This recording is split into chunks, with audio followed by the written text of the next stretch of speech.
Before I get started with the video, I just want to say my heart goes out to all the protesters all around the country. No one is illegal on stolen land. That is a fact. Anyways, good morning, good afternoon, or good evening. I hope you're doing well. I finally get to talk about this book, dude. I love this book so much. I haven't taken any notes for this video prior. I'm just going to be spitting off the dome, skimming through the book, talking about how it's touched me and how it may touch you. This book is about Morrie. He was the professor for this author in the book, and he was diagnosed with ALS, and the ALS is slowly deteriorating him. While his life is coming to an end, him and Mitch Albom meet every Tuesday and talk about life's greatest lessons, sharing wisdom to Mitch Albom, who doesn't particularly feel fulfilled in life, at least spiritually. The book has changed my perspective on how to go about my daily life and how to think about death, embracing the fact that it will happen at some point. It will happen. I feel like we partake in things and do things to make us forget, but we will die. You can't deny that as much as you want to. So it's all the more reason to be present, to love fully and honestly, to value the human experience, the good and bad. I'm just gonna go through each chapter, skim through it, and talk about the book. Speaking of what I just said about us not embracing the fact that we're going to die, the first line on the fourth Tuesday, let's begin with this idea, Morrie said. Everyone knows they're going to die, but nobody believes it. If we did, we would do things differently. Do what Buddhists do. Every day, have a little bird on your shoulder that asks, is today the day? Am I ready? Am I doing all I need to do? Am I being the person I want to be? Is today the day I die? Sometimes I think to myself, today, I might die today. Today could be the day that I die. Will today be the day? And if today is the day, how would I have felt about how I spent today? And it changes my outlook on how I perceive death, not seeing it as something that's going to happen later down the line. It makes me more diligent with my habits, not putting things to the side as much. It makes me value the journey. Valuing the journey, setting goals, not for the sake of the reward that comes with the goal, but for the sake of enjoying the process of pursuing that goal, has done wonders for me being able to be present as a person. Now, I definitely don't have my shit together, trust me, but I'm better than who I was last year. That I can say with assurance, and that means a lot to me. I feel like so many of us walk around with the perspective that if I work hard, then I'll be happy. But you don't know if you're going to make it to that finish line. So while it's okay to be ambitious, it's good to be ambitious. It's good to look towards brighter things. You should also value what you have now, not deprive yourself of doing things that are spiritually good for you now, because you're going to wait and think, okay, I'm going to be happy then. Once I get this, then I'll do this, that, and the third that I could do now, but rather not do now, because I'd rather focus on getting that thing established, if that makes any sense. Another thing this book really shed light on and opened my eyes to even further was love. Love is such a powerful force. It's such an important force. And the first thing that at least used to come to my head when I think about love is romance, sort of centering my life around that. But upon spending more time in my solitude, I've appreciated love in every aspect of life. Love for the trees behind me, love for my family, love for my friends. I already have love for them, already have monumentous a love for them, but makes me value it all the more. Just making myself way more receptive and open to love in all assets, instead of focusing so much on the romantic type of love. From the book, we talked about life and we talked about love. We talked about one of Morrie's favorite subjects, compassion, and why our society has such a shortage of it.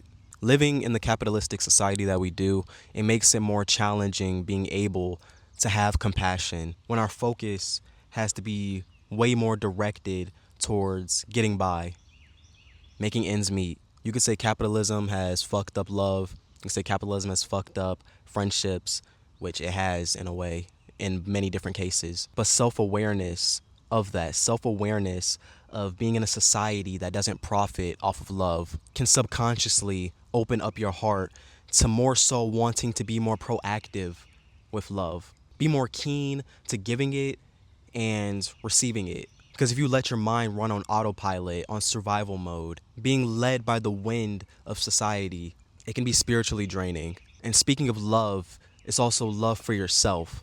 I'm not going to be on a cheesy self love vibe. I have intrusive thoughts. I have a lot of negative thoughts that come randomly and sporadically. And over time, I've learned to embrace those thoughts, to love those thoughts, to shower myself in that negative feeling. Oh my gosh, there's so many.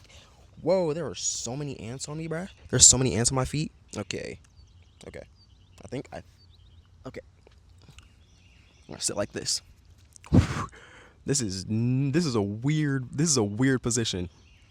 I've embraced my lonely feelings more, embraced my intrusive thoughts, not being so much afraid of it, seeing them as misunderstood, seeing them as beings that just need attention and love. I imagine myself giving a hug to these shadowy beings, and although it'll make me sad, I acknowledge that sadness. I shower myself in that sadness, and then when they're ready to depart, let them go, and then I'll let myself be happy again.